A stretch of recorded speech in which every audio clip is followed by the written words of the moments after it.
From the control room of the TARDIS, it's the IGN Digigods. Now, here are two men who've never been to Metabellus 3, Wade Major and Mark Kaiser.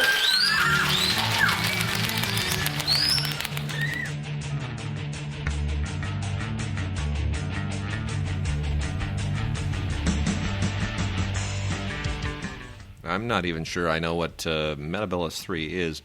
Corey, who contributed that intro? That was brought to you by Lenny Timmons, who ran out of movie references. Apparently. Dr. What? Uh-huh. You know what? The problem with Doctor Who, Yeah. just from a foundational ground level, Yes. I cannot get behind any show Yes. where one of the major, let's say, characters Is a phone booth? that sounds like retard. I mean, come on, the TARDIS. It just sounds like retard. I mean, they could not think of anything else in the entire English language. The country that brought us Shakespeare can do no better than a phone booth called the retardis. That's the best they could do, honestly. Jesus Christ! Yeah, okay. It's unbelievable. Anyway, we got a listener mail. We got an audio listener mail this week. I know. Isn't that great? Break, so we should be getting more of those. And we got some great new movie titles this week. We got foreign stuff. We got a lot of stuff. All right, Wade, before we start. Yes. Your number one. Bingham Ray, strokes. 2 strokes dead, Sundance Film Festival. What the hell? You know, Wade and I talk a lot about independent film and how great independent film is and how the studio makes crap films now. And when you talk about independent film and the culture of Sundance and the culture of independent filmmaking, really, you are talking about Bingham Ray. Yeah, it's true. No, Bingham Ray, one of the founders of October Films. Which, of course, eventually, there's a whole sequence of mergers. October Films, merged with, what was it, Artisan? Artisan. And then Artisan became part of Lionsgate, and I think there's USA is stuck in there somewhere. I forget the whole sequence, but there wound up being a sequence of like 5 or 6 independent companies that all sort of merged together. And or did October, is it Focus that October got folded into? See, yeah, they changed them to Fucktober. Yeah, that's it.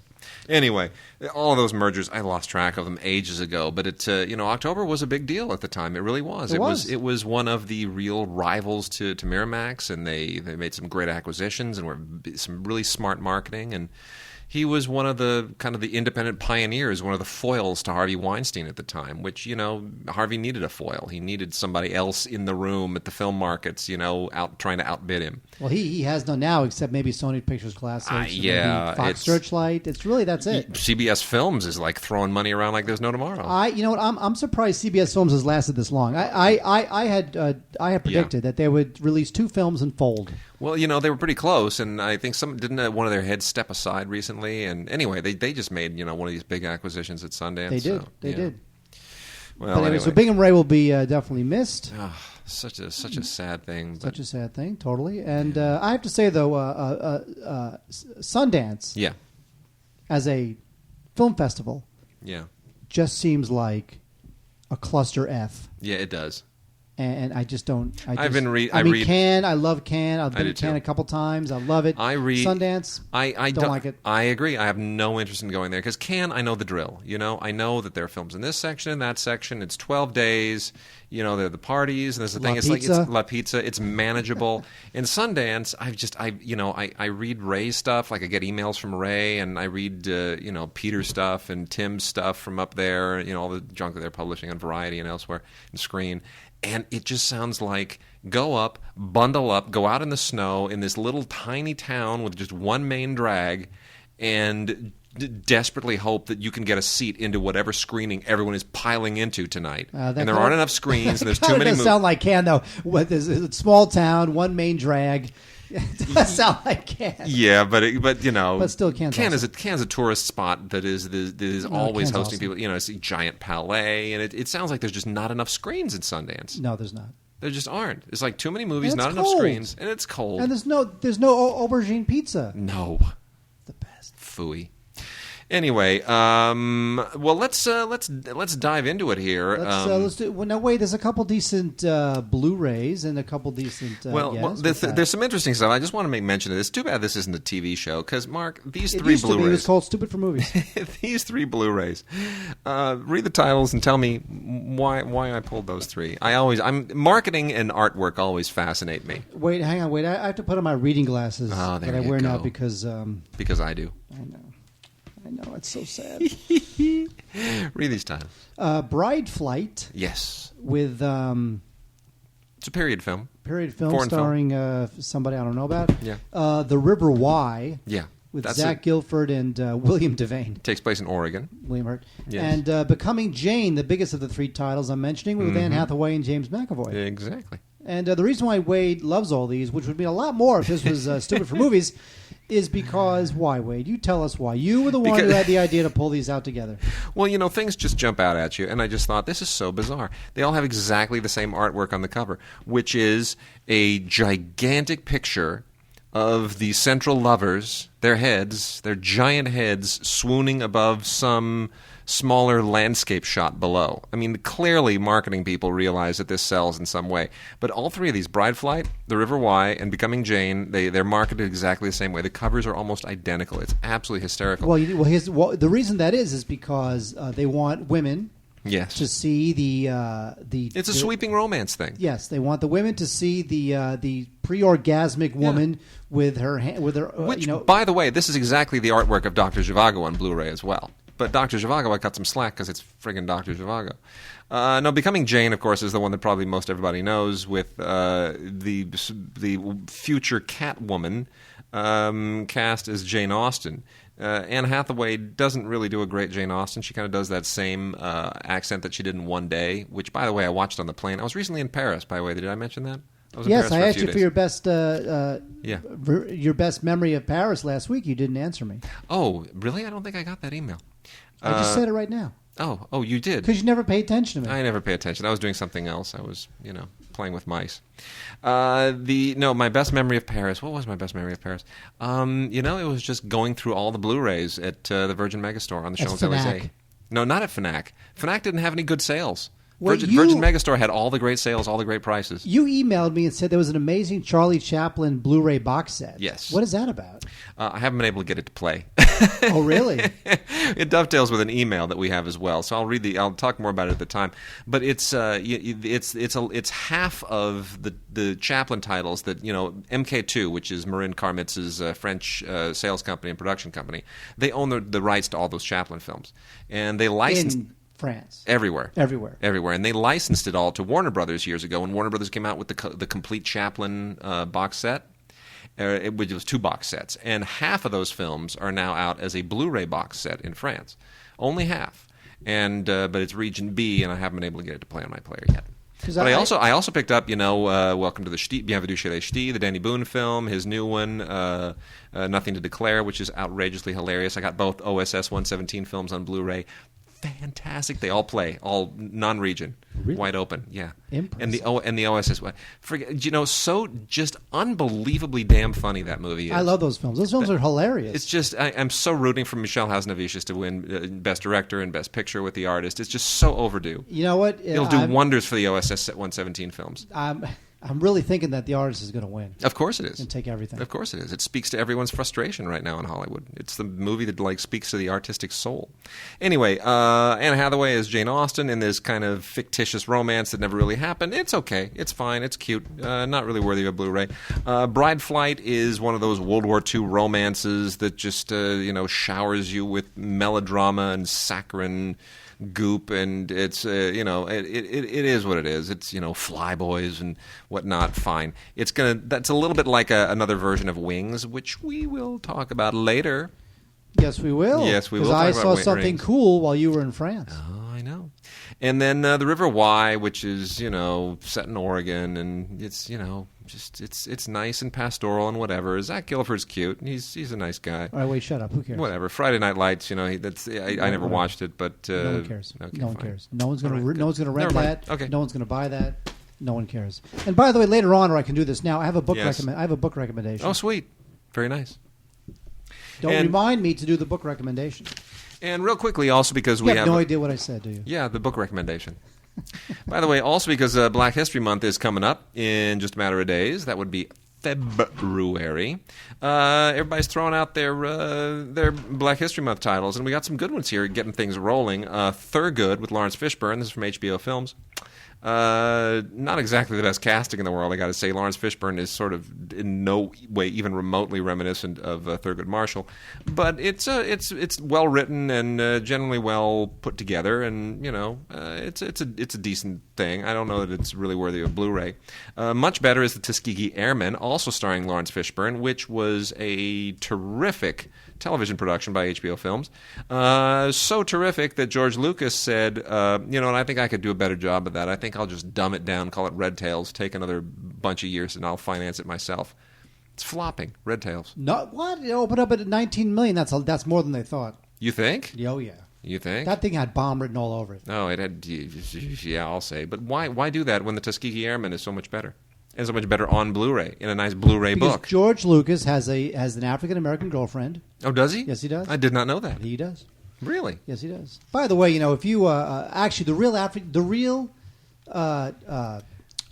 real Black History Month thing you should see if you live in the East Coast, you should see Sam Jackson and Angela Bassett in On the Mountaintop, where Sam Jackson plays Martin Luther King. Oh, wow. On Broadway. Oh, nice. Live. Oh, that's Sam great. Sam Jackson, Angela Bassett. Oh, that's great. Sam Jackson playing Martin Luther King. Oh, that's great. I'm telling you, that's the thing. Now, it's limited engagement, so actually it ends in a couple days. By the way, you heard about Spike Lee's thing, at his song and dance at Sundance? I did hear about that. Oh, it's great. Oh, my gosh, it's great. Don't tell people that Red Hook Summer or Red Hook whatever Summer is a sequel to Do the Right Thing. Oh, that's great. Oh my gosh, he was just ripping into the studio. It was brilliant. I don't care if the movie's any good. That just reading all of his comments, I was laughing. I just thought it was brilliant. I'm actually afraid Spike Lee's better days are behind him. Kind of. Yeah, but you know what? Look, I mean, one thing I agree with was he was really mad that was it Universal that refused to do a sequel to The Inside Man.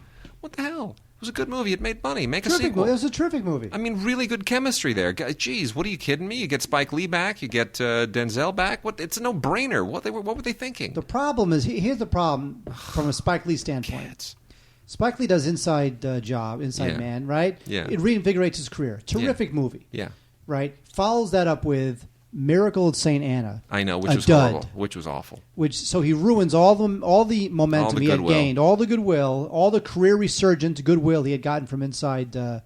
Mm-hmm. Well, another one from HBO, Blu-ray of the Josephine Baker story, which of course won an Emmy for Lynn Whitfield, who at the time was she married to Brian Gibson? Who directed it? I can't remember. They got married, I think. Anyway, Josephine Baker, tremendous, real pioneering figure in the silent film era, and this was a really, really good HBO. This is one of those original HBO productions that kind of put them on the map for making movies for HBO that had a cinematic quality to them, and it's really good. I think it's gotten even better with time. I really do, and I don't know why Lynn Whitfield hasn't been able to maintain some level of stardom, but she is terrific in this. So, and also a really good Blu-ray. I'd forgotten how well shot this film was. Really nice.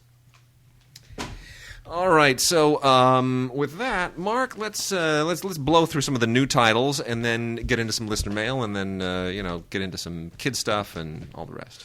Oh, Taylor Lautner stars in Abduction, a truly horrible movie, and this Taylor Lautner kid, he's not going to make it. He's just not going to make it. Here's the thing with all these. The reason why Kristen Stewart has a chance is because she does smaller films with good directors. She's building up her acting chops. She's learning from good directors. Precisely. So to her, it's a marathon. It's not a sprint. I agree. When you're Taylor Lautner, to you it's a marathon. He's just abs. Right now. He's not even abs. Let's be famous now. Right now, make me top dog on a piece of crap like this, as opposed to third banana like Kristen Stewart on Adventureland or some of these other films she does. So I think Taylor Lautner is getting some bad advice, I think he just wants to be however old he is, 16 years old, and make all his money and walk the red carpet. Yeah. He's in it for the wrong reasons. He's got to throttle back, but no one will give him that advice. He will never get that advice. Never, ever. No. The agent will be like, take this piece of crap, because you'll get $3 million for it, and the agency gets a packaging fee, and everybody gets rich. Evil packaging fees. But you know what? Lautner will burn out, and he'll be replaced with the next kid. Yep. Whereas Kristen Stewart And even Daniel Radcliffe, who I think is a legitimately good actor. He is. And he does good films, too. Yeah. These guys are in it for the long haul. I agree. Taylor Lautner not. Anyway, Abduction, John Singleton, who has seen better days. He directed this thing. And, look, it's pretty stylish. It's decently well shot. Looks good on Blu-ray, but it's pointless. There's a really interesting thing happening with... It's very easy to be critical of movies that are made by religious groups and faith-based groups, but there's a really interesting thing going on that I think identifies this whole underserved audience argument that we often keep making. And the movie Courageous, which is the follow-up film from the people who made Fireproof, this is a really interesting thing because nobody's really paying attention to this. This is from Provident Films.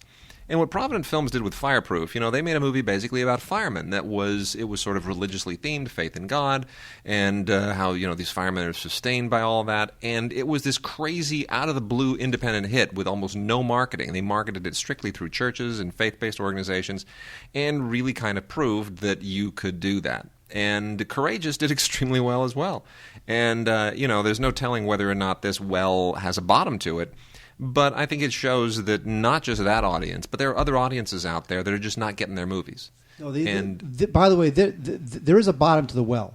The bottom to the well is when the major studios start throwing $120 million at a faith-based movie, and those audiences will feel pandered to. They will. Well, they tried it a little bit. Remember Fox Faith? That didn't last very long. The only one who's been able to do that, well, it's not religious-based, but Tyler Perry. Yeah. Although not strictly religious-based. He's the guy. He built it up. Yes. He worked that audience. He did. Absolutely, he did. Well, Courageous, doesn't focus on firemen. It focuses on cops. And it's a little bit of the same kind of a thing. It's about fatherhood and balancing the rigors of being a cop with the rigors of trying to raise a family and how faith fits into all of that. And the Kendrick brothers, who wrote it, and then one of them produced it, one of them directed it. They do a very interesting commentary. It's really worth listening to. It's completely different from what you might expect. Also, some deleted scenes, background stuff, behind the scenes, bloopers, which aren't really very funny, not in the least. But there's stuff on here, and there's also Ultraviolet. So I think that's interesting to me. That. It's obviously because they're going with Sony, but I think it's interesting that a little film like this, they're thinking maybe there's some ultraviolet juice to it. I don't know, but we'll see. I think Ultraviolet is not going to catch on immediately. I think it may catch on somewhat eventually. I just wonder if they're really going to stick with it. Wait for it to catch on? Wait for it to catch on. Studios have no... yes. Yeah. Studios have no patience for waiting for things to catch on. No, it's true. I agree. Yeah. The Scorpion King 3. This is the second sequel to Scorpion King. This is with Billy Zane, Ron Perlman, and Victor Webster. Oh my gosh, Ron Perlman! Just stop, dude. Really, honestly, just stop. Every time they need a guy with a freaky gargantuan Robert Zadar face, they got to get Perlman. These movies are. Look, they're. Did I mention I watched Drive 3 times on the plane? It's awesome. That's the only thing that was any good that was playing. Did you watch it on... so did you watch it on like an iPad or something? Or on the... No, it was like the plane. Oh. Yeah. Was it in French? No. You could have watched it in French or Italian or German, depending what channel you turned to. I watched it 3 times. All right. Though this is straight to DVD crap, Scorpion King 3. This is... I was not a fan of the original, and I never saw the second one. It's horrible. This one has Billy Zane, who, you know what? Ever since Titanic, stars in the biggest film ever made, and then kind of does a lot of straight to DVD crap, including this. He starred in The Phantom. Slam Evil. That was awesome. You remember that? Slam Evil. Best tagline ever. What the hell does that mean? Slam Evil. That's awesome. But you know what? UFC people might like this because it co-stars Kimbo Slice. And it's funny, these guys aren't stupid who make these movies. No. They realize that if you cast a WWE champion, Dave Bautista, and a UFC guy, Kimbo Slice, you will get, and put it on a sticker on the front of the box, you will get X number of flyover people to rent this thing because it has 2 of their favorite wrestling stars. Absolutely. Is the movie good? No, it's loud, and there's a lot of extras and a lot of sword fighting, and it's fairly well shot, but it's straight to DVD crap. Absolutely. Scorpion King 3, The Battle for Redemption. Go check out your favorite wrestlers in wearing togas and have long hair. Okay, I got a question for you. Exactly. What do Christina Ricci and Don Johnson and Stephen Dorff all have in common. They all appeared in the worst film of the year. Unbelievable how horrible this movie is. I didn't see it in theaters, thank goodness. I think it might have made my been among the 5 worst of the year. What were they thinking? Bucky Larson, Born to be a Star. We've got it here on Blu-ray and on DVD. It's not worthy of either format. It's not even worthy of audio. It's really not even worthy of shadow puppetry. Here's what happened with this. This is Adam Sandler throwing his buddy a bone. Nick Swardson is one of the most unbelievably unfunny stand-up comics currently working. Would you agree with that? I would. I really would. This is like Nick Swardson stand-up comic. Dude, that's like, it's like walking down the street and it's like, whatever. Yeah, okay, look. Those are his jokes. Look, what did this cost? $8 million? $8 million? That much? I don't know. I'm saying, what did it cost? Horrible. 8, maybe? Dreadful. What do you think this thing cost? Bucky Larson. Too much. Whatever it is. It's terrible. He's not funny. I mean, and who decided? Oh, we got to keep in Adam Sandler's good graces. So let's blow $8 million on a star vehicle for his friend Nick Swardson, which is a horrible script, a horrible movie. Everybody hates it. One of the worst of the year. Dreadful. And they got all these stars to be in it. But they're all just cameos. Yeah, but they're in it. They market it with their names. The thing the thing earned a grand total in its entire theatrical run. Grand total of about $2.5 million, meaning that it's got to do very well on Blu-ray to make back its money, and it's not going to. Dreadful. The people are stupid. You know what? You know what's terrific, and I didn't realize it was terrific, is Dirty Girl. Juno Temple is... I like her a lot. Man, She's great. That girl's a star. Yep. That girl is a bona fide star. She was in, if I can go into a Juno Temple thing, yeah. She was the best thing, if not the only thing, in the directing debut of Ridley Scott's daughter. Oh yeah, it was called right. It was called. I think it was called Squiggles. No, it was called Cracks. There you go. Cracks. Mm-hmm. Cracks was directed by Jordan Scott. I saw it, reviewed it for box office. Mm-hmm. Not a great film, but I looked at this girl named Juno Temple. I'm like, you got to be kidding! This girl's a star. She's Julian Temple's daughter. We should point out, which obviously people go, oh, nepotism, and yeah, sure, she got a leg up, but no, Jordan Scott is nepotism. Juno Temple's she's talented. She's talented. I mean, even when you get the shot, you got to make good for it. There are certainly plenty of people who get a shot because of nepotism, and then nothing happens. Juno Temple is unbelievable, and in Dirty Girl, you would never know that this girl is English. I mean, you see interviews with her, and she's British, but talks like a nice little English girl. Here, it's nothing even remotely British. This takes place in Oklahoma in 1987, and this is the kind of film that would have come out in the 80s. Frankly, it's just an absolutely terrific kind of. Renegade youth film. It's funny. William H. Macy is hysterical. It's really great. It's just a really, really cool film. And the Weinsteins were not able to squeeze a whole lot of money out of this. I don't know that they really spent a lot marketing it. I don't know if they really knew quite how to market it. But, boy, I'll tell you, it's a terrific film, and it deserves to have a real life on Blu-ray and DVD, even though it is only out right now on DVD. I hope they eventually come up with a Blu-ray of this, because I think the Blu-ray would be terrific. What is this? That's the thing they say. It's like a refrigerator magnet. Yeah. It's a Dirty Girl refrigerator magnet. Yes. About 2 inches by 2 inches. Let Them Talk. DVD release January 17th, 2012. There it is. Who would put that on the refrigerator? I would. How? Juno. It's Juno. Here, put it on your refrigerator. You know what? I have a Sub-Zero fridge. I've tried this. My Sub-Zero fridge, yes. You can't put refrigerator magnets on it. Really? It won't stick. That's interesting. I've tried this. Not, of course, on the Dirty Girl refrigerator magnet, but on others. My goodness. Jesus Christ. Wade, last week while you were in France, I went to a very, very special evening, Wade. I'm so envious, too. So freaking envious. You have no idea. Even though I was in Paris, there was a moment on that day when I looked at the clock and I just said, boy, just for this moment, I would rather be back in L.A. Because it's a historic moment. It really is. It was unbelievable. First time in, 80 years. 80 years. At the Academy Theater on Wilshire Boulevard in Beverly Hills, which is the theater that's run by the Motion Picture Academy, the Oscar people. They took part in a celebration of Paramount Pictures' 100th year. And Paramount has been, I'm sure, well against Brad Gray's wishes. Yes. Paramount has been celebrating their history. Yes. Sure, Brad Gray has no interest in that. No. So what they did, although he was there at this event, what they did was, for the first time in who knows how many literally decades, Paramount and the Academy screened, fully projected, a restored version of Wings, which was the 1927 Best Picture Oscar winner. It's funny because that was the first year that the Oscars were given out. Mm-hmm. They actually gave out Oscars for 2 pictures. They actually had split it up in 27. One was Most Outstanding Artistic Production, like from which went to Sunrise, from like an artistic merit. Yeah, which went to Murnau's Sunrise, which is also freaking brilliant. And then the other one, which is the best production. Yes. And then the next year, 1928, when they decided to just have one Best Picture winner, this was retroactively named Best Picture. So Wings is technically, the first for all Best history, the first Best Picture Oscar winner. Yep. It is a silent film starring Clara Bow. It is about it's a love triangle between 2 World War I pilots and a World War I nurse played by Clara Bow. And I went to this screening, and I had never seen Wings. Never seen it. It's so good. And Brad Gray gave a speech. Mm-hmm.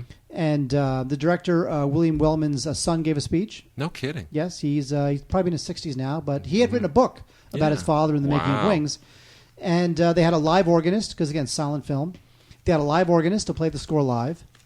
And they projected the film, and I have to tell you, this film is great. Yeah, it's not some like BS.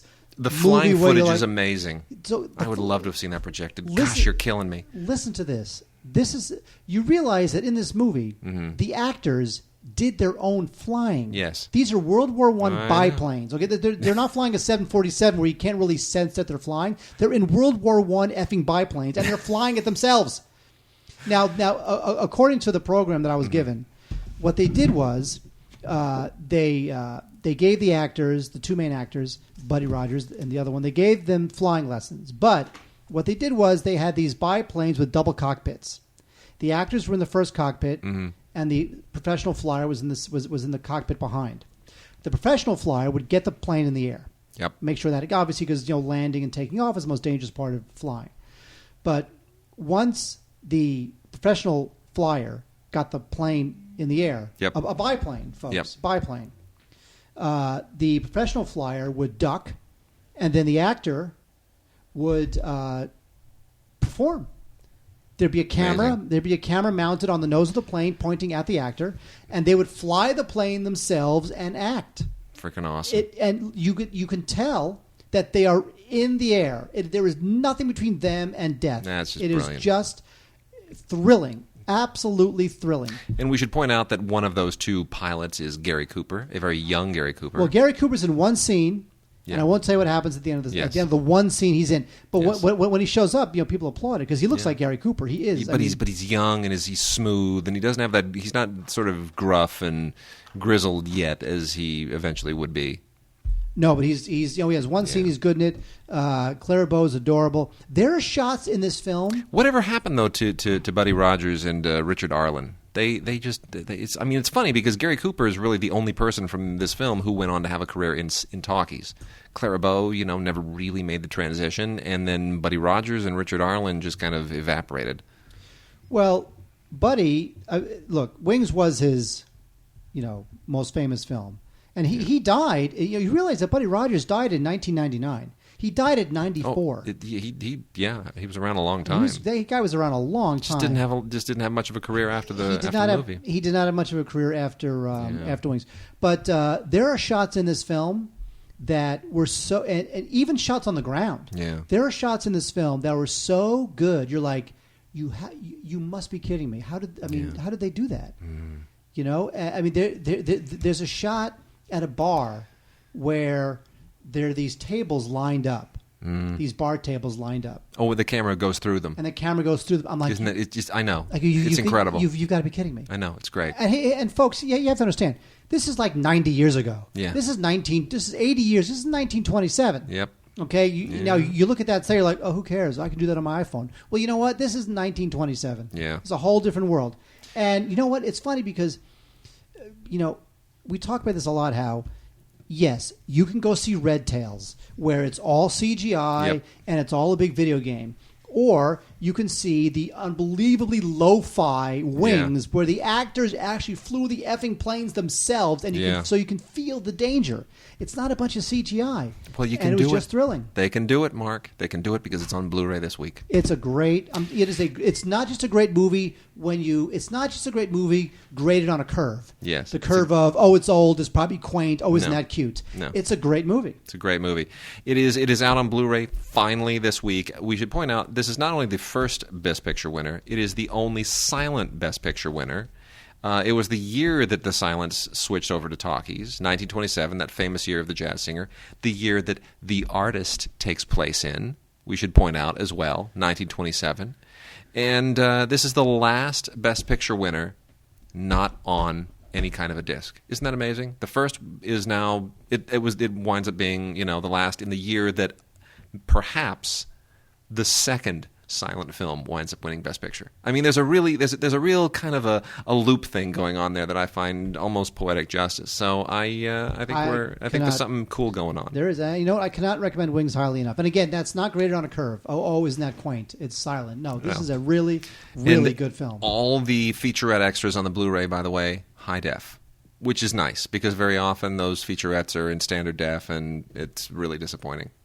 And also, there's a special version where Buddy Rogers' voice is dubbed by Jerry Lewis as the Nutty Professor. That's so cool, too. Yes. I'm glad they did that. Yeah. Hey, Floigen, Nazis, Floigen, not Nazis. Floigen, the Kaiser, Floigen, World War I, Floigen. Yes, I'm sure. Nazis. Did I just say Nazis? You did, but that's okay. I get the joke. Exactly. Janie Jones is a terrific film. This is on Tribeca Film. I'm so glad that this is out. This was briefly released theatrically. Tribeca Film has now put it out on DVD, and it's really a terrific film. It's what every little kind of independent film should be. Alessandro Nivola plays one of these, not the kind of rock and roller who actually makes money. He's a guy, he and the band, they fight all the time and they do gigs at little, out of the way places and backwater bars and barely scratch by. And Elizabeth Shue shows up. She's some kind of she needs to go to rehab, and she's some kind of a groupie that was once following the band. And hey, look, she's got a daughter, Abigail Breslin. Guess who the dad is? Alessandro Nivola. He doesn't believe it, but you know what? She's got to go to rehab, so she leaves the girl behind. And next thing you know, you got Alessandro Nivola and Abigail Breslin kind of on the road together and trying to figure out their relationship. And is he really cut out to be a dad? And does she care? And you know what? I don't even care that they claim this is inspired by a true story. It's just really good. It's just great acting, and it's heartfelt, and it doesn't matter where it goes. It's just you want to be with these characters. I think this is such a sharp film. I'm so happy that this actually got made. David Rosenthal, who wrote and directed it, is a real talent, which means he's probably never going to get a chance again because nobody cares about talent anymore. But do yourselves a favor. Please see this movie. It is just so wonderful, and you will really, really appreciate it. And you'll really appreciate what a great actor Alessandro Nivola is. He is so good in this. The guy has just been sort of simmering somewhere in the independent netherworld for so many years, you just forget that he's even there. And Abigail Breslin, man, she is just getting better and better and better and better. So Janie Jones, Janie, gotta see this. In Tribeca Film, it's wonderful. Oh, what you don't have to see is Rachel Weisz starring in The Whistleblower. The Whistleblower, you know what? Here's the thing. Whenever you make a movie about like sex trafficking, especially with children, you know what? It's not a lot of laughs. No. And there's really only one way to approach any movie about sex trafficking, especially if there's like children involved. It's got to be so somber and self-serious and melodramatic. And it's nothing to do with the fact that child sex trafficking is obviously, the worst ever. But I'm just saying that to present that as a film plot, there's no way to get around the fact that it's just going to become completely ponderous and melodramatic. And that's exactly what this film is. If good intentions were Oscars, this thing would sweep the Oscars. But the fact is that co-writer and director, how do you pronounce her name? Larissa Kondracki. Yeah. She just really she needs to kind of do something that's not as high-minded because there's no way, you just have to go there. It struck me like this wanted to sort of be the female version of the Constant Gardener or something. Yeah. Something like that. So The Whistleblower with Rachel Weisz is always great, and I love David Strathairn. He's terrific, and Vanessa Redgrave's in it. But still, it's not Saturday night viewing. 50-50 is one of those little films that I finally saw 50-50. It's good, right? Here's the thing. There's a lot about it that's very good. I felt as if there were moments in the film that I felt it had to be a little dudeish and bro-ish because it felt like that was the only way for the target audience to accept what the film is trying to say. I agree. So that stuff I felt, that explains the casting of Seth Rogen, where you need somebody who's not going to be dying. But he's good. He doesn't just do his stereotypical shtick. I mean, he does a little bit of it, which he needs to sort of ingratiate himself to the audience. But he takes it into an interesting place. I agree. I thought it was really sharp. And when you're watching it, and it was written and directed by this guy Will Reiser, you're watching it and you're thinking, this film is good enough and taking this seriously enough that I wish it was almost tougher. Well, directed by Jonathan Levine, but written by Will. Right, written by Reiser. But Reiser wrote it based on his own experience fighting cancer, as I understand it. And he's a friend of all these guys, Joseph Gordon-Levitt and Seth Rogen, and he's in with that whole group. But I thought it was terrific. I thought Anna Kendrick was really good. The whole approach to cancer was entirely unconventional and not what I'd ever seen before, and I was thrilled. I thought they did a really good job, and I hope this gets an original screenplay Oscar nomination. I really do. There's definitely something there, and we're hours away from the Oscar nominations. We should point out that is true. You know what? So anyway, 50-50, it definitely surprised me. There's a lot of good stuff in it. I would completely recommend it. There are certain things about it that bothered me, which I just mentioned, but otherwise it's terrific. The Blu-ray has a great commentary with Seth Rogen, Jonathan Levine, and Will Reiser, all three of them. It's a really, really, really good commentary. Great interaction between the three of them, bounces very nicely, and it's, serio-comedic. Deleted scenes, which are surprisingly not as amazing as you would think they would be. A little bit of backstory and some featurettes, and there it is. It's a really good Blu-ray. It doesn't have to be on Blu-ray, but you know what? It's kind of you should see it on Blu-ray. The performances really benefit from having that added resolution. So. Well, wait. Here's the thing. We have too much to do. We have letters. We got letters. I have to do my book recommendation, and look at that stack of including a Blu-ray of a Soderbergh classic. I know. Let's move it along. Here we go. You got all these and all these. I know. We're moving along. Okay, so let's read some listener mail real quickly. Nicholas Gordon writes, just wondering, do you guys have any certain scenes or lines in movies that no matter how many times you've seen it, you laugh hysterically? For me, the scene always cracks me up, no matter how many scenes that crack me up, no matter how many times I've seen them. Blazing Saddles, Cleavon Little holding himself hostage, Elf, Will Ferrell going up the escalator, The Family Jewels, close with Jerry Lewis almost getting hit by a truck, Young Frankenstein, Igor yelling "Bluka" just to upset the horses again. Frau Bluche, if we pronounce it correctly. The lines that always crack me up. Blazing Saddles, hey, where's the white women at? Cleavon Little. Three Amigos, excuse me, we're not Mexicans, we're from out of town. That's Steve Martin's line. And you just want to get your thoughts, or am I just weird? No, not at all. I couldn't. It was too hard for me to come up with any kind of a normal list because it went endlessly. Oh, I had two. Go for it. Hit me with the two. Here's what I thought. I thought when I read this email, I thought, first of all, a great question. Terrific. Second of all, how am I going to think of there's so many, and then automatically thought of two. Go ahead. Are you ready? Yes. Now, I'm not going to give away the lines in case you haven't seen the movie. Yes. Movies I'm talking about. One was Airplane 2. Yes. One of the great sight gags involving William Shatner's entrance. Oh, it is. That is classic. Yeah, that's classic. No tower. No, sir. We have no tower. Only a bridge. And then there's a sight gag that just... And when it's coming up, I laugh. Yeah. When it happens, it laughs. Yeah. I laugh, and then 5 minutes later, I laugh. Yeah. So Airplane 2, the sequel, a great sight gag involving William Shatner, which you can actually Google it. It's on YouTube. Mm-hmm. The other one, which I also won't give away, is from What's Up, Tiger Lily? Oh, what a great movie! Because there's a part in What's Up, Tiger Lily where the good guy has to know where the bad guy lives. So this elderly Asian man, he spreads out this blueprint on a table. He points to the blueprint. He says, Shepard Wong lives here. And then I won't tell you what the what the hero says next because that's what made me laugh so much. And the funny thing is that I remember seeing that with my father. And when the hero says the line after the elderly Asian man says, Shepard Wong lives here,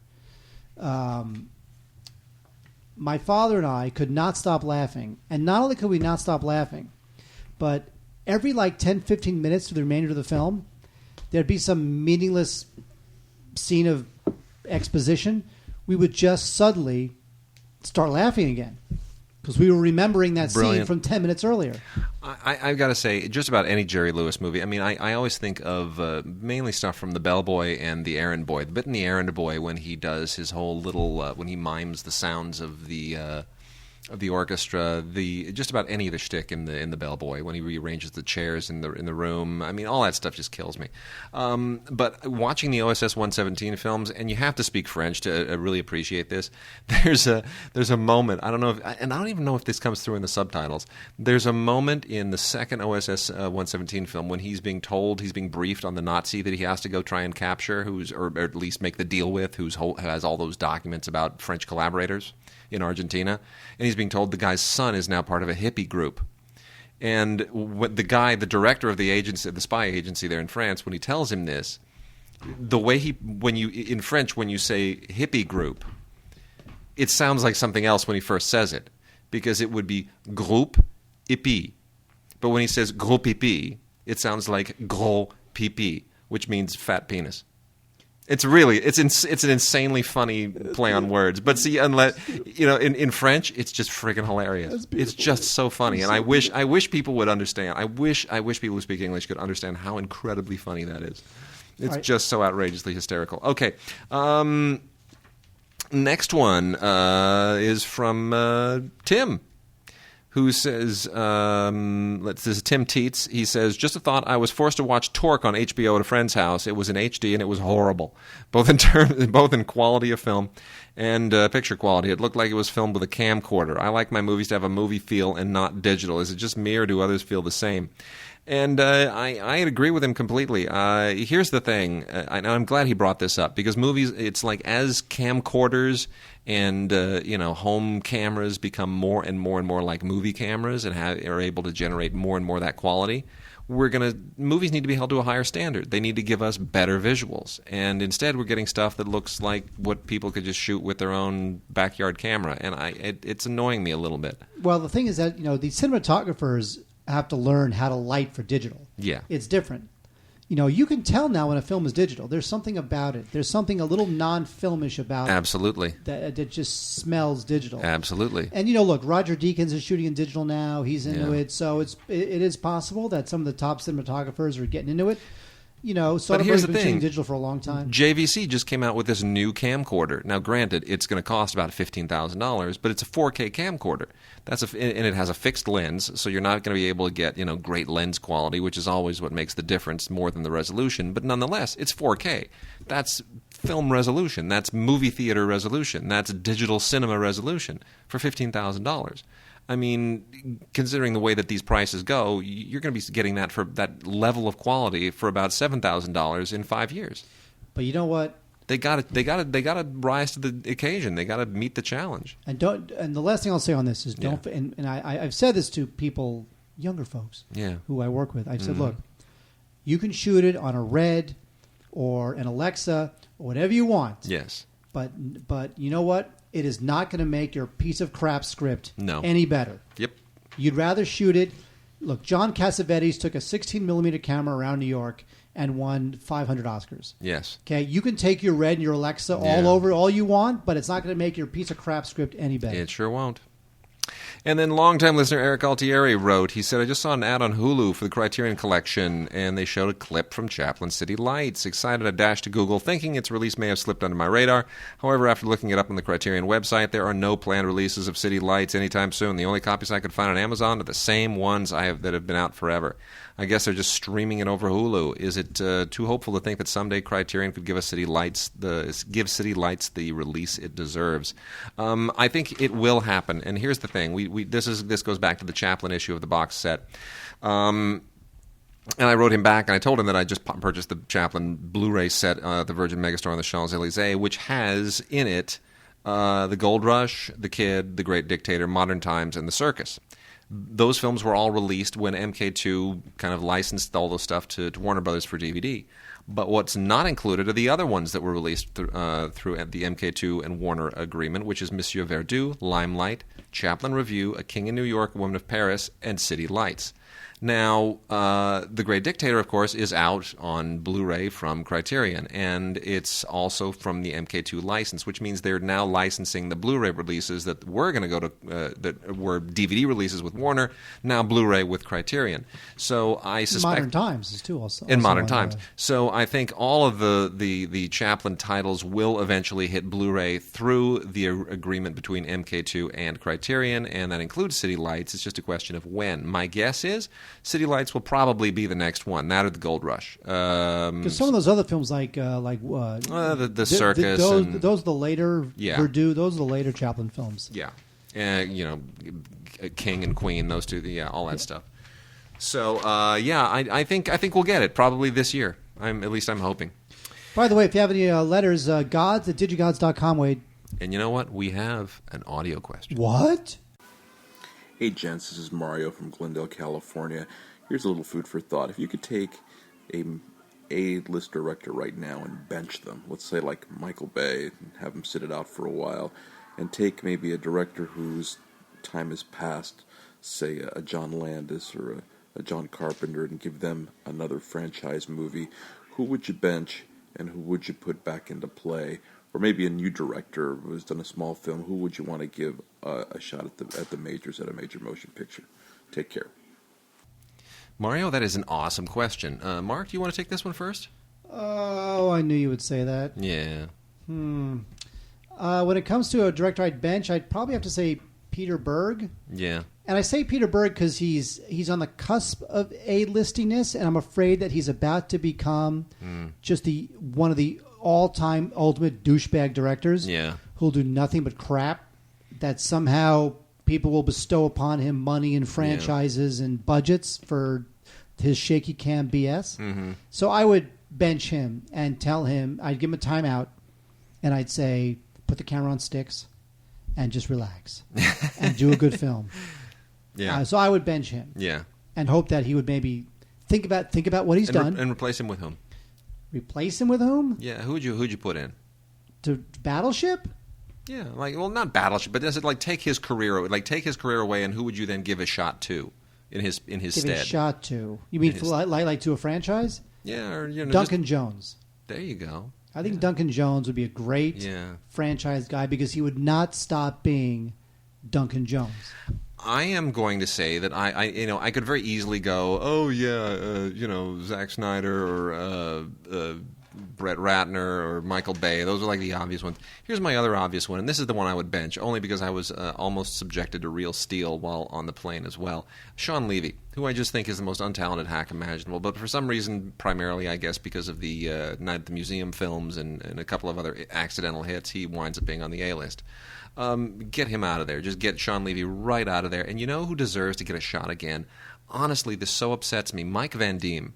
Mike Van Diem means nothing to anybody. Mike Van Diem he won an Oscar for Best Foreign Language Film for the film Character, like in the late 90s. Was it 97, 98, whenever it was. And has not made a film since. And he was momentarily the director of the thing that Tony Scott wound up directing, that Gene Hackman, Denzel Washington thing. Crimson Tide? No, the satellite surveillance deal. Oh, Enemy of the State? Enemy of the State. He was the first director on that. Really? Creative differences fell out. You stepped aside. Tony Scott came in, and the whole thing looked like a just complete mind f. So, he just does commercials now, and he is unbelievably talented. And the guy could have such a phenomenal career. I mean, if you know anything about the way the character was made, if you've seen the film, it's an unbelievable film. It's just a phenomenal story, incredibly well directed, beautifully shot, tremendous acting, really great filmmaking. I'd love to see him get a shot here again and just let him loose. Let him do what he wants to do, but that's not the MO these days. But anyway, thank you, Mario. That was a great question. Good question. And in fact, send us all of your good questions, audio and otherwise, although we do love the audio questions. Oh, yes, we do. And what's our email, Wade? Steve at jimmyjohn.sven. What is it? You know what? Someone who has that email is going to be really upset with you right now. .sven. It's a new domain.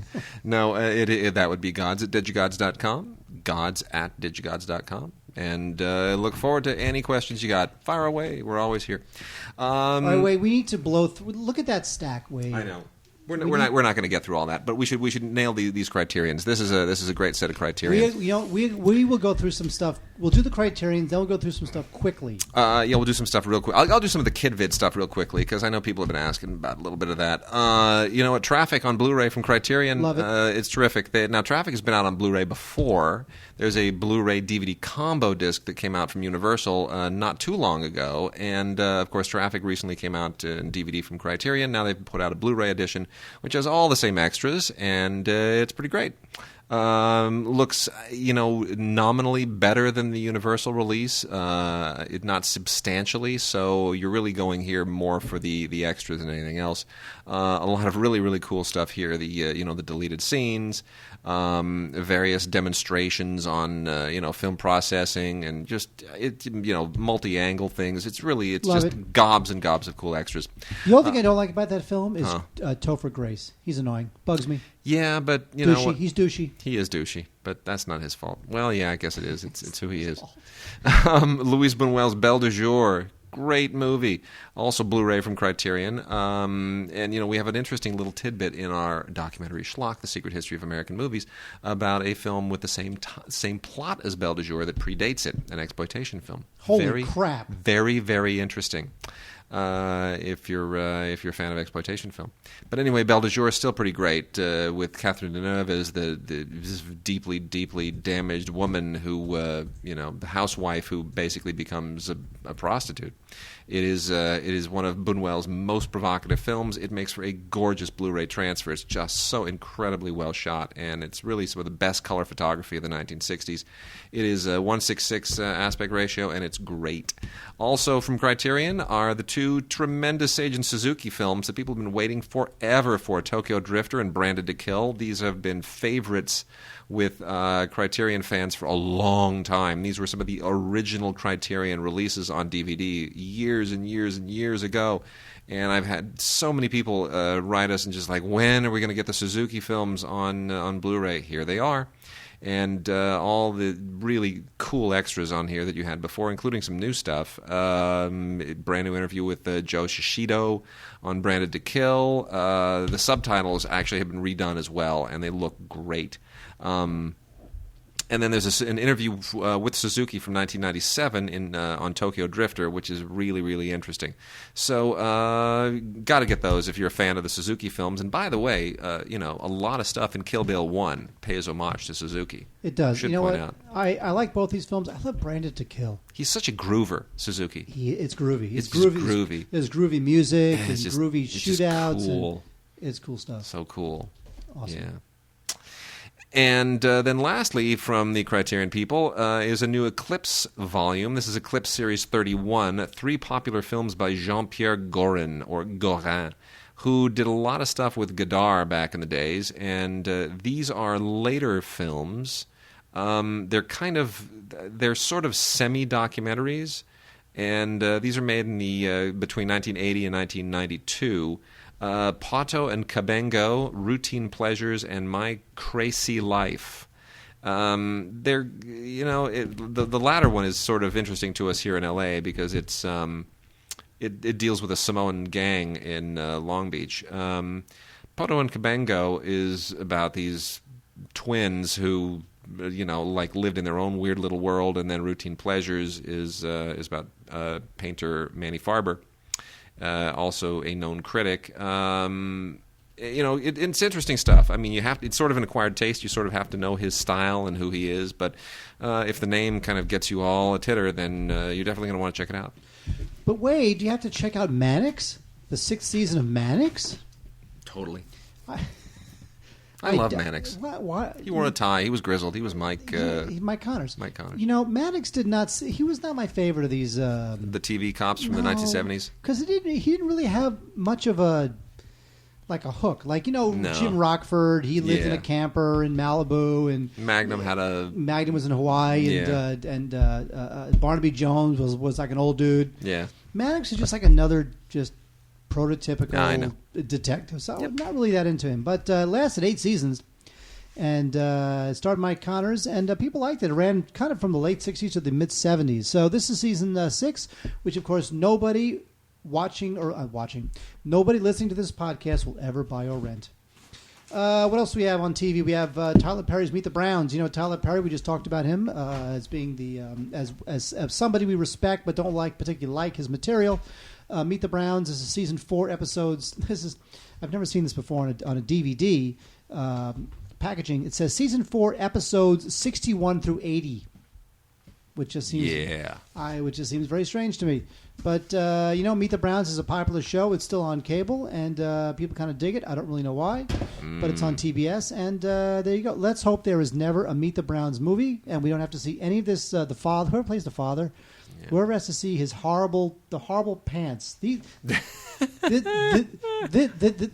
character wears pants that make like a golfer look like a stylish athlete. Okay, don't like Meet the Browns. Subspecies. Yeah, it's a bizarre series. Huh? That's a strange series. What do you like? Subspecies? You know what? I caught like 1.5 episodes once late at night, and I was in some state of delirium, and it barely made sense to me, and I was a little bit creeped out, and I turned the TV off. Well, here's the thing. These are direct. Look, it's all direct-to-video horror stuff. It's produced by Full Moon. Full Moon Studios is a weird kind of low-budget horror series. This series ran from 91 to 98. It's all about this vampire, and he's trying to turn a hot girl into a vampire too. And there's a bunch of spin-offs. They and a bunch always of do sequels. that. What is up with them? They're always trying to turn the girls into vampires. Well, this is Subspecies. This is Bloodstone. This is Bloodlust. Vampire Journals and Subspecies 4 Bloodstorm. These are all the Subspecies films. Literally, there was like nobody you've ever heard of in any of these films. No. These are all nobodies. And although, you know what? It's funny because the only notable thing about these films, which are otherwise terrible, is that it was the first American film to be shot in Bucharest. Yeah. There you go. I did not know exciting. That. So otherwise, it's all B-movie, low-budget horror stuff. Subspecies. Don't like it. Bunch of stuff for kids. There is Stupid Kids. Exploricize Gemathics by Exploromania. This is going to be this is one of the most interesting and curious things I've ever seen. It's basically part of a program that works kids out physically and mentally is the idea, which is it's like an exercise routine, but you learn math and all kinds of other stuff while you're doing it. So it's again, I'm not a kid and I'm not really into doing brain work while I'm working out, but I think for kids it's probably a great way to kind of get the sugar high out of them and tamp them down a little bit, and probably not a bad idea. So parents with hyperactive kids, that Exploricize Gemathics might not be a bad idea. We've also got Angelina Ballerina's Sweet Valentine, just in time for Valentine's Day. I can't stand this Angelina Ballerina stuff, but a lot of kids really love it, and it's one of the few that actually appeals to little girls, so I guess it has something acceptable to it. For boys, you got Ben 10 Ultimate Alien, The Wild Truth. This is 12 more episodes in this inexplicably popular series. G.I. Joe, Real American Heroes, Series 2, Season 1. If that isn't enough to confuse you, this was a terrible, terrible show, but it's got a following all over again now because now they're doing yet another G.I. Joe movie, which of course will have nothing to do with this. And then here's what's going to happen, Wade. What's going to happen? In the time that we have left. Yes, the little bit of time. We are going to go through this entire stack of kid stuff. Oh my gosh! And then I'm going to talk about my book recommendation. Oh my gosh! That's what's going to happen. All right, well we'll blow through it, man. Do you want to do the book recommendation first? Do the book recommendation first, and then we'll blow through the rest of these. Okay. Wade, I have a book to recommend, as you probably have realized. Bruce Lee, Woodstock, and Me. Yes. Is a terrific must-read book. Yes. By kind of a legendary producer named Fred Weintraub. Ooh, cool. Now, I know the whole Weintraub family. We know Fred's son, Zach, very well. Zach was actually interviewed on this show at one point. That's true. Yes. Zach and I went to high school together. I know his whole family.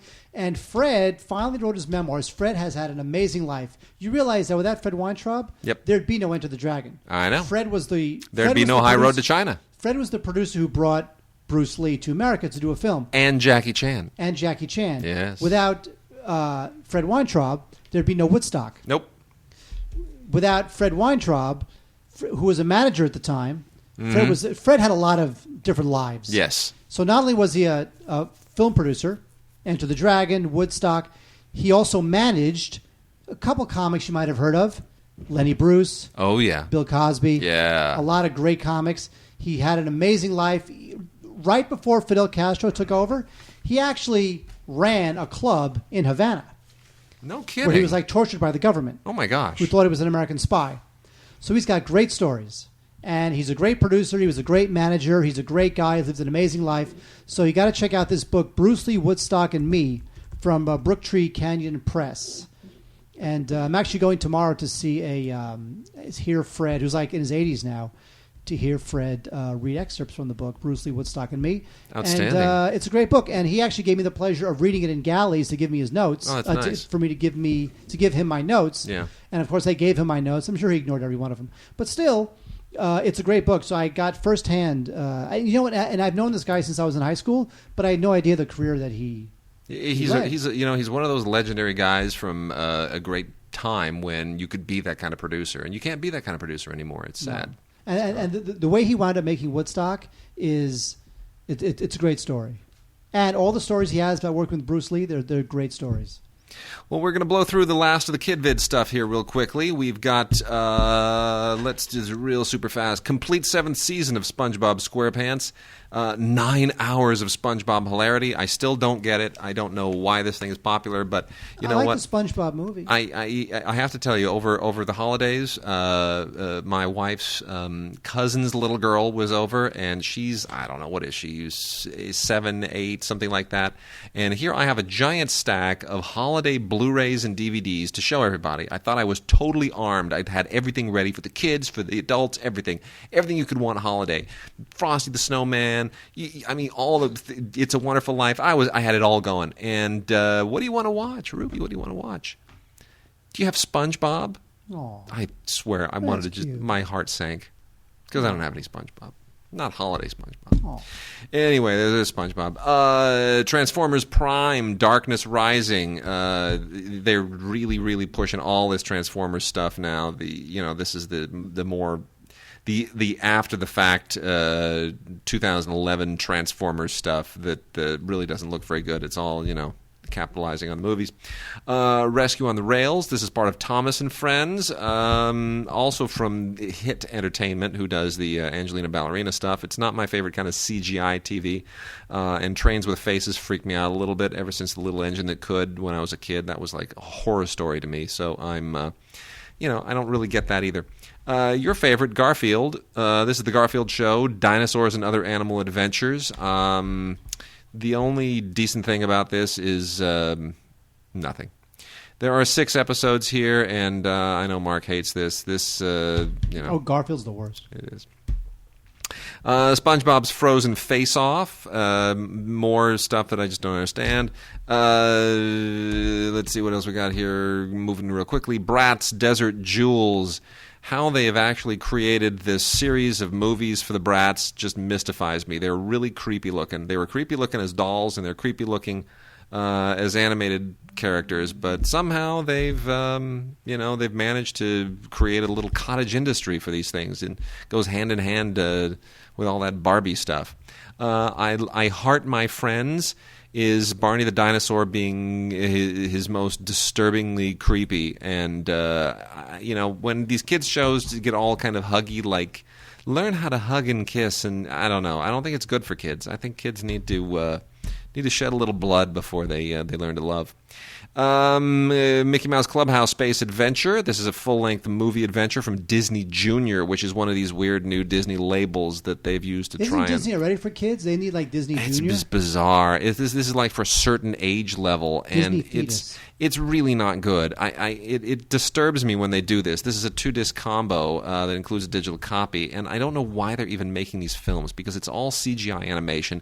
It's not very good animation, and it's really devaluing these characters that people were once accustomed to being in really, really good, good stuff. I mean, Mickey Mouse, you see Mickey Mouse and you're supposed to think quality, not just, oh, look, another, programmer that they've blown off to try and make a few bucks. It's really... Because here's what they think. They think 4-year-olds don't really know quality animation. So why even spend the money? Yeah, they're wrong.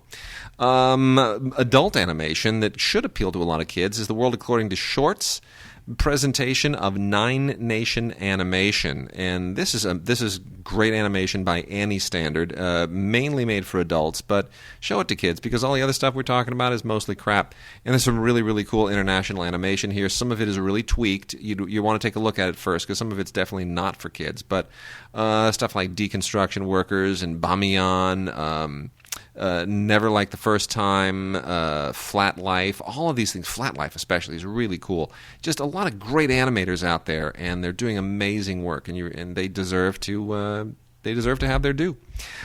Slightly better than the Disney mistake is the Looney Tunes show, which, this is new stuff from the Cartoon Network. This is Season 1, Volume 2, and it's not up to snuff with the original Looney Tunes, but I gotta say they've made a really concerted effort, and there are only 4 episodes here, but they've made a really concerted effort at kind of staying true to the spirit of the stuff and putting the original characters in situations and giving them dialogue that would be, at least honors what the Looney Tunes tradition is. So, it remains to be seen where that series goes, but it's not bad. It's not bad. They get a few kudos. Turtles Tales, Sammy's Adventures is a Wave Pictures feature film that is sort of trying to, somewhere squeeze in there between Finding Nemo and A Shark's Tale, and give you a different, kind of a turtley view of the underwater world. A lot of these companies making these CGI animated features, and they're, I guess they're finding something of an audience in there. This thing did marginally okay. I think they're hoping for most of their money on DVD, and they'll probably get it. And then we have a couple of 6 DVD sets here. Care Bears, the Super Cuddly Collection, and big collection of Clifford the Big Red Dog. And these are both Stupid dog. Yeah, totally stupid. By the way, dog. I told you I had my picture taken with Ugly the Dog from the artist at the I did not know that. Awards. Really? You didn't know that? I did not know that. I had my picture taken with Ugly the Dog. Well, that's lovely. He was cute, and it was a good picture of me. Well, these are 6 DVD collections, both of them from Lionsgate. Clifford, through an arrangement with Scholastic. And, it's really, if you're a fan of the Care Bears or Clifford the Big Red Dog, you'll eat it up. If not, you won't understand it. But for your kids, probably a good investment. These things are bargain priced, and they'll keep the children from annoying you for hours and hours and hours on end. And then lastly, from Scholastic Storybook Treasures is another tremendous release. These things never disappoint. Caldecott Favorites featuring The Snowy Day, Antarctic Antics, and Make Way for Ducklings, among a whole bunch of others. And, these are just always really, really great shorts that are rooted in books and literature, and they're just really great read-along DVDs, and they're educational, and adults can enjoy them as much as kids. And they're great. You cannot go wrong buying any of these sets. So that is Caldecott Favorites featuring The Snowy Day, Antarctic Antics, Make Way for Ducklings, and a whole lot more. With that, Mark, we're done. We done? We're done. That's it? That's it. You have nothing more to say? No, nothing more to say. Well, we have one more thing to say. What do we have to say? Gods@digigods.com with your audio questions. We love them.